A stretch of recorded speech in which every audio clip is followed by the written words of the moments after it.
Wait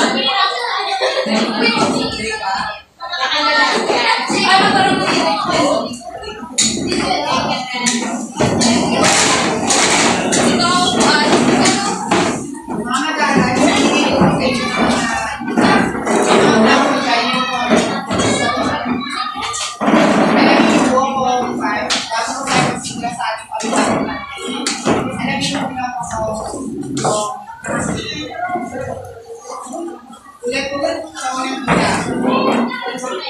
Uwi na ang talumpati. Sulat rin po dito sa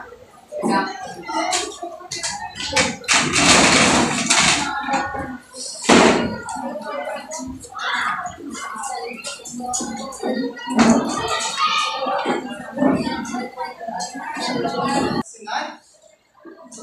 Paano ko na ba kunin ang inyong mga gawain?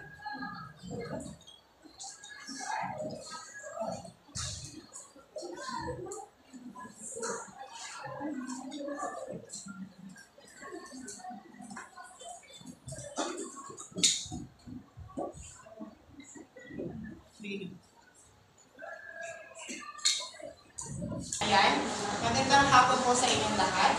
Bago po tayo magsisimula sa ating panibagong talakyin, ako muna po'y magpapakilala sa inyo. Ako, Jeffrey B. Sison, at mula ako sa Palawan State University, Brooks Point Campus, major in Filipino. Ang panibagong talakyin natin ngayon ay pinamagandang talumpati ni Del Morosep sa kanyang inaugurasyon, kauna-unang Pangulong Babae ng Brazil. Ang talumpati na ito ay mula sa Brazil.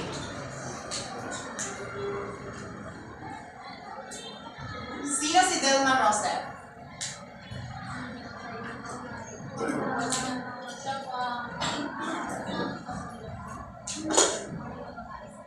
Mahusay.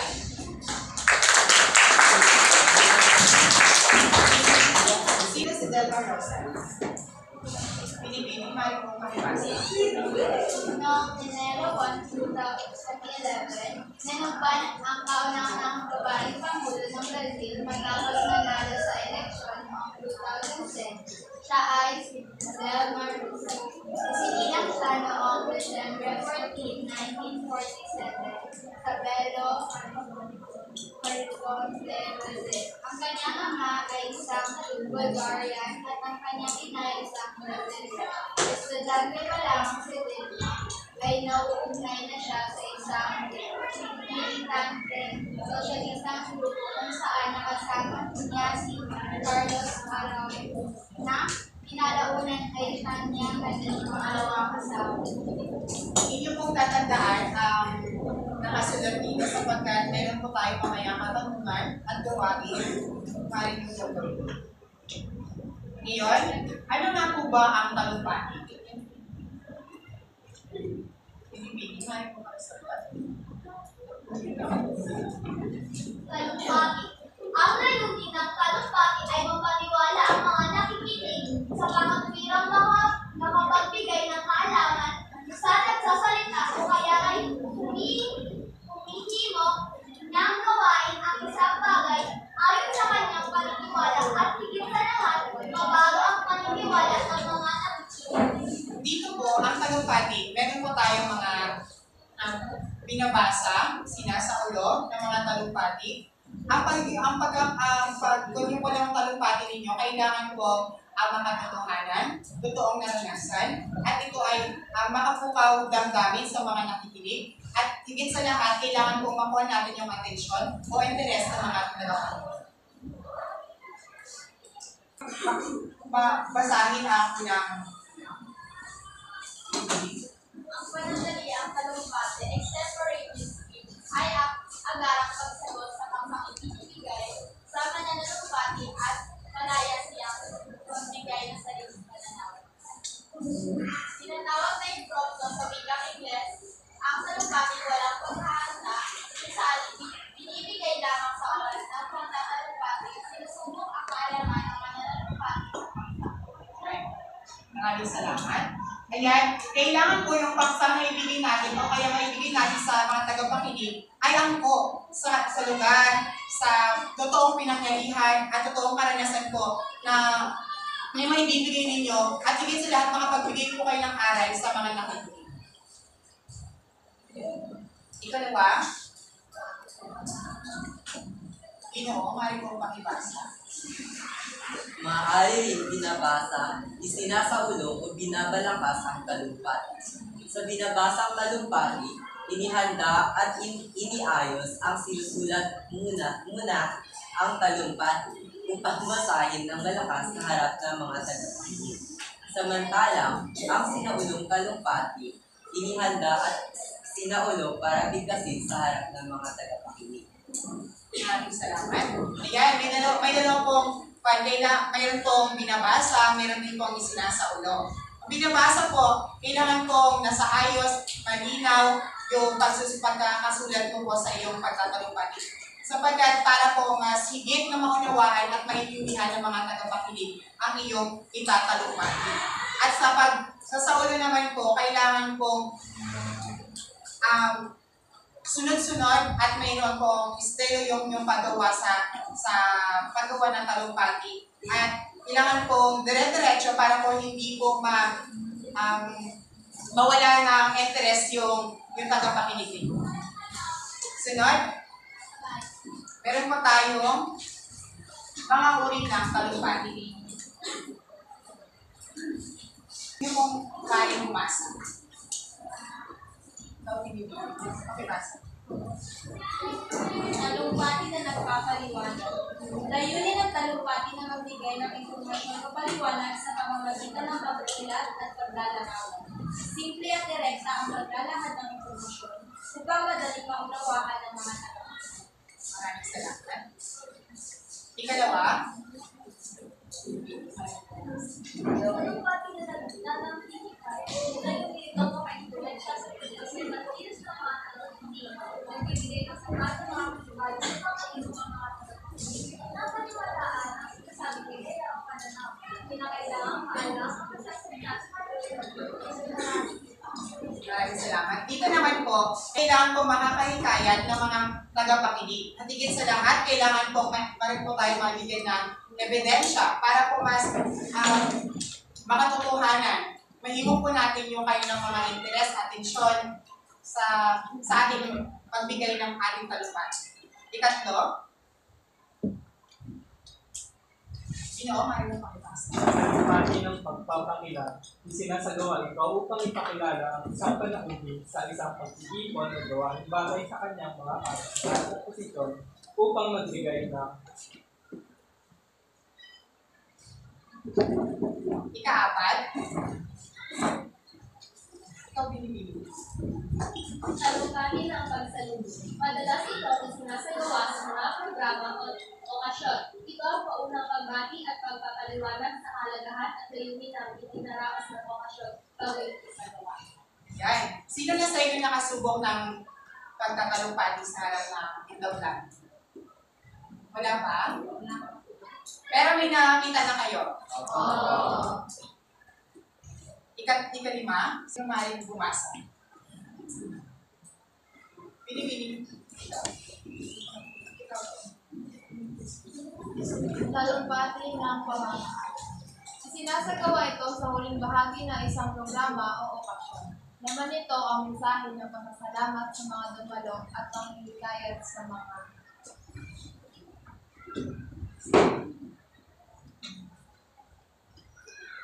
Narito naman po yung mga hakbang sa pagsulat ng talumpati. Sino po ang may gustong bumasa? Paghahanda sa pagsulat. Ang hakbang nito ay sumasaklaw sa pangongolekta ng mga impormasyon at mga ideya para sa sulatin. Dito ay sinasagawa ang pagpaplano sa paglikha, pagtuklas, at pagde-develop, pagsasaayos at pagsubok sa mga ideya. Ikalawa, Aktwal ng pagsulat. Sa hakbang na ito ay sinasalit mga ideya sa mga pangungulekta. Malayang gumamit ng iba't ibang pamamaraan. ano ang pagsulat ng mabisang talumpati? Paano nga ba? ang pagsulat ng talumpati? So, para po sa akin, ang kailangan is alamin ko muna yung paksa. Dapat po yung paksa na yung talumpati ay sa kasalukuyan or nagaganap para magpupo mo yung ano sa talumpati. Magaling, mahusay, bigay mo siya ng sigabong palakpakan. Ang una, dapat isinaalang-alang sa pagsulat ng talumpati ang pagpili ng paksa. Tama yung sinabi ni Binibini. Nakasalalay sa paksa at sa mananalumpati ang ipagtatalumpay ng isang pagtatalumpati. Una, tumutugon sa layunin. Naisasagawa ang pagtatalumpati dahil sa sumusunod na layunin: pagturo, magpabatid, manghikayat, manlibang, pumuri, umuna, at bumatikos. Dito naman, siyempre kailangan napapanakot yung inyong pagtatalumpati at pabigyan ko ng magbukaw ng interes at bigyan ko natin ng aral yung ating tagamakinig. Siyempre, ang paksa ng talumpati ay tumatalakay sa mga kasalukuyang kaganapan. Ayun po yung sinabi ni Binibini. Ayan. Sino pong maaari bumasa ng ang talumpati ni Belmas Rosa?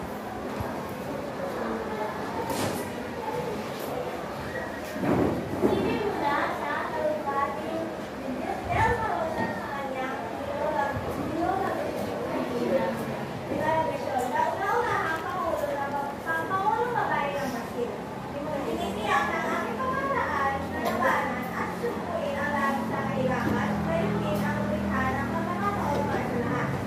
Nakita natin noon ang sa dalawang tagino ang pagpinatulan ni Pangulong Lula kung paano nagkaroon ng magkilos sa kamalayang palipunan.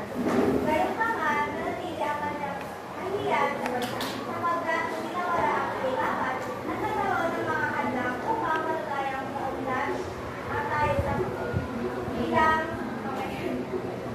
hindi ako titigil hanggat may mga basidas na walang pagkain sa kanilang hapag, may mga pamilyang pangalatgal sa kausahan na nawawala ng pag-asa at habang may nagtira ng mga bata at tuluyan ang inabot na. Magkaroon ng pagkakaisa ang pamilyang kung may pagkain, kapayapaan, at ligayahan. Ito ang pangarap na pagsisikapan ko ang may isang umaga. Sunod po, Dito sa iwang tungkulin ng isang pamahalaan. Isa ito ang kapasang dapat gampanan ng lahat sa lipunan. Dahil dito, buong pagkakaunlaga ko, hinihingi sa portal ng mga institusyon pampubliko at pampribado ng lahat ng mga kaibigan, mga magbibilang, mga nagbibilang ng negosyo at mga manggagawa, mga universidad, ang ating kabataan, ang pamamayan at ang lahat ng nag-aangat ng pagbibilang para sa ako. Sa pagsulong ng labis na kahirapan, kailangang bigyang prioridad ang mahabang panahong pagpapaunlad. Ang mahabang panahong pagpapaunlad ay nilikha ng mga anak buhay para sa kasalukuyan at sa darating pang henerasyon.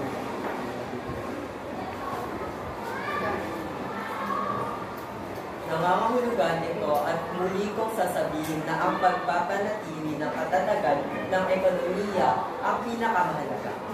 Sa nakasanayan na natin, kasama ang matibay na paniniwala na sinisira ng inflation ang ating ekonomiya na nakakaapekto sa kita ng mga manggagawa. Nakatitiyak akong hindi natin papayagan ang lasong ito na sirain ang ating ekonomiya at magbusa ang mahihirap na pamilya.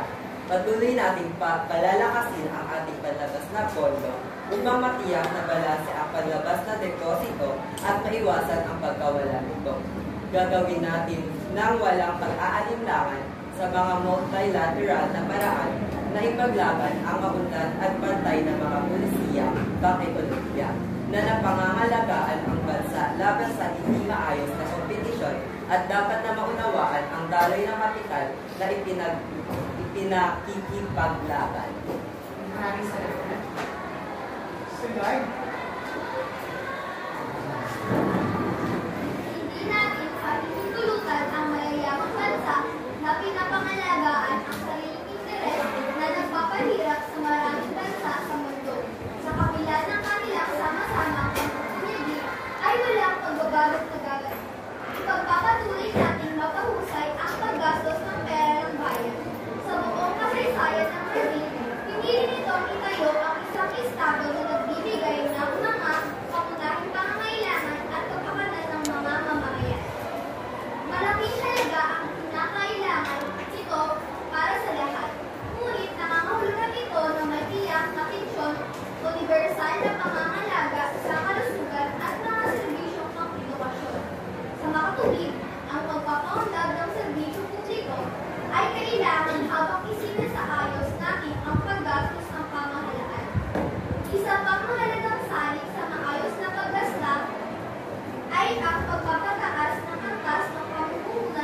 o koordinasyon ng pamumuhunan estruktura na binubuo ng mga estado at mga munisipalidad. Ituturo rin ito ang pagbibigay ng insentibo sa pamumuhunang pampribado na pinapahalagahan ng lahat ng insentibo upang buuin ang pangmatagalang mga pondong pampribado.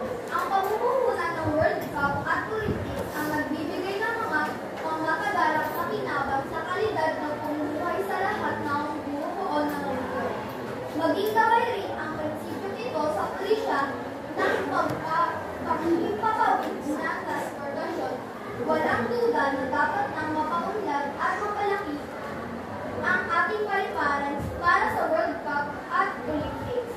Ngunit, ang pagpapaunlad na nabanggit ay nararapat na isagawa na ngayon sa tulong ng lahat ng Brazilian. Yan, maraming salamat. Then, tanong. Kung nakinig kayo sa talumpati na binasa nila Pinili at Ginoo, para kanino yung talumpati na ginawa ni Delma Rosa? Para po sa mga mamamayan na ng Brazil. Husay. Ayan. Ngayon, darako na tayo sa ating gawain. Gawain po natin. Sino gusto bumasa ng tanong? Or panon? Sure. Ano po? Gawain mo. SPL. Share ko lang. Bumuo ng hinulaan palagay kung ano kaya ang sasabihin ni Pangulong Joseph sa kanyang kababayan. Pagkatapos at subuking palawakin ang ideyang ibinigay sa pamamagitan ng pagpapalawak ng Pangulo. Yan. Kumuha kayo ng ika-apat na bahagi ng papel at isulat po. Bigyan ko lamang po kayo ng 5 minuto para po sumagot na katanungan. Ano kaya ang sasabihin ni Pangulong Joseph sa kanyang kababayan Brazilian at bakit? By group po yun, by group. Isang sagot lang din po sa bawat bangka.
Susunod po dito, habang gumagawa po yung ibang grupo ninyo, pakisagot na kami ito. Sabi ko po dito. Pinuwin-hold na siya. Isang buong papel ko.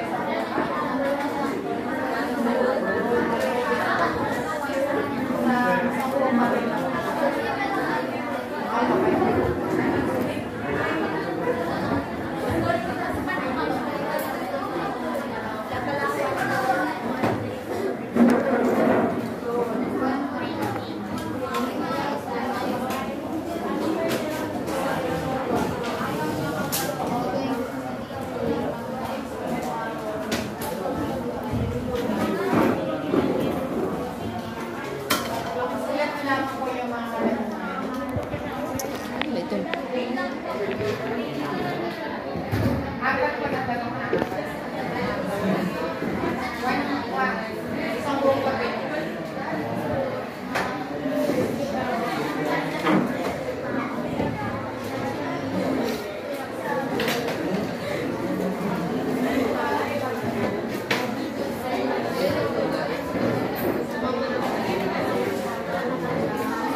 35 po.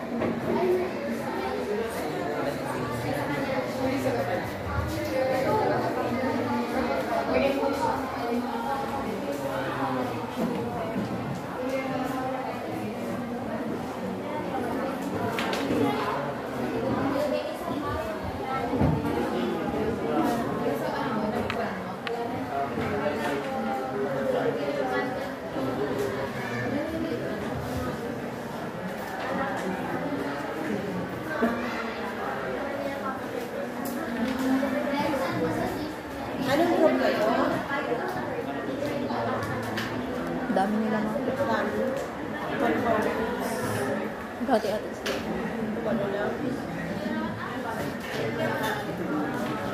12, 11. Yung mga late kasi.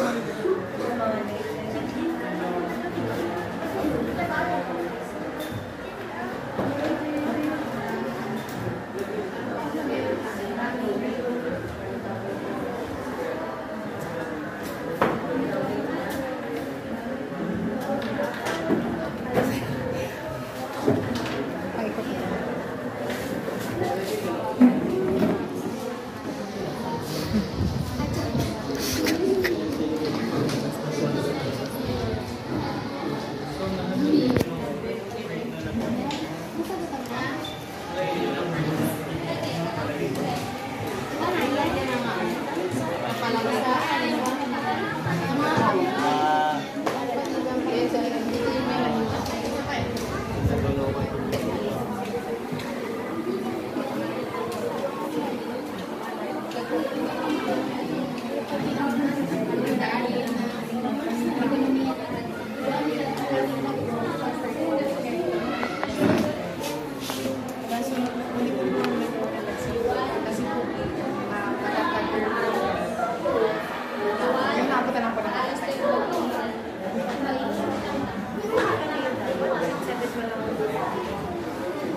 Tapos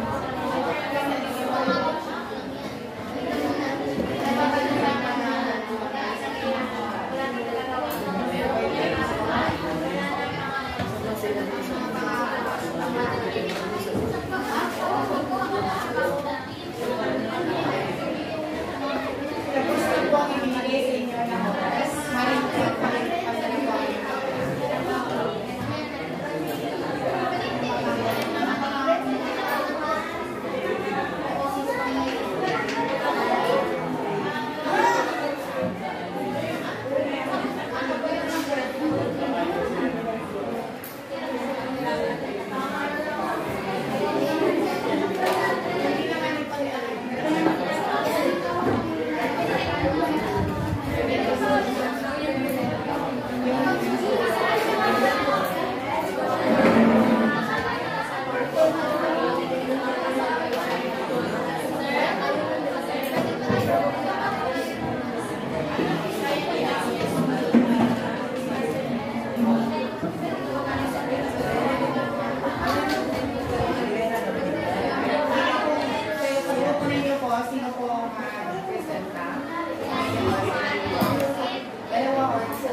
Wow!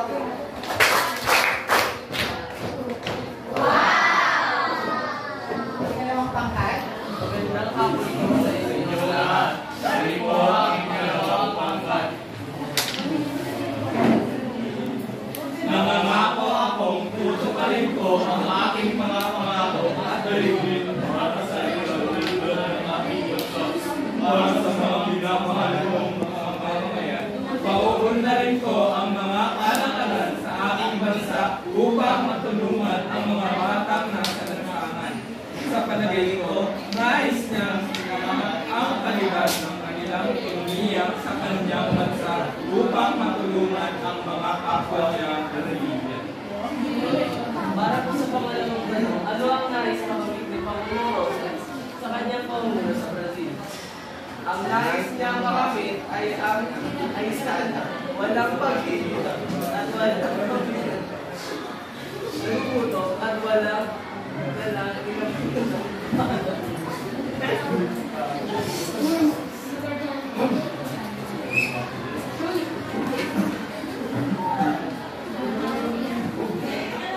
Ang nais ng makamit ay sana walang paghihirap at walang pag-ibig. At walang inabandonan ng bata sa lansangan. Pangalawa, inarawan na palagay ang panlipunan ng Brazil batay sa mga sinasabi ni Pangulong Rosas. Ayon sa kanya, paano niya ito sagutan sa tulong ng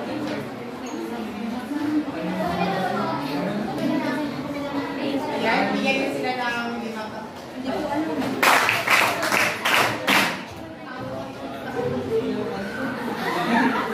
Ikatlong pangkat.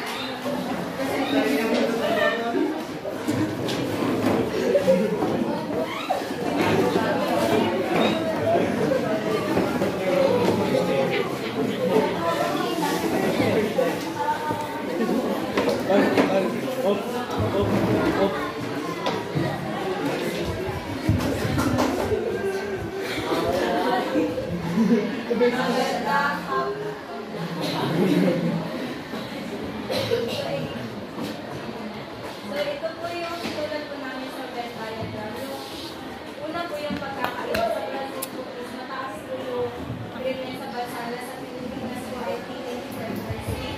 Yung pagkakatulad po nila ay kahirapan, inflation at pamumuhay ng solong pagkakaiba.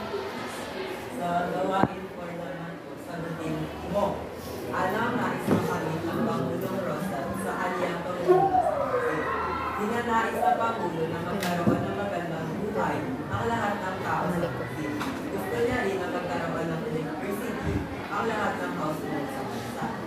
Ang pangalawa naman na tanong, ilarawan ang kalagayang katipunan ng Brazil batay sa mga sinabi ni Pangulong Rosas. Ayon sa kanya, paano niya ito mapapabuti? Ang Brazil ay isang mahirap na bansa, isang suliraning nipay at hindi pantay-pantay na trato sa mga mamamayan. So, dapat pong pantay-pantay na trato sa mga mamamayan sa Brazil.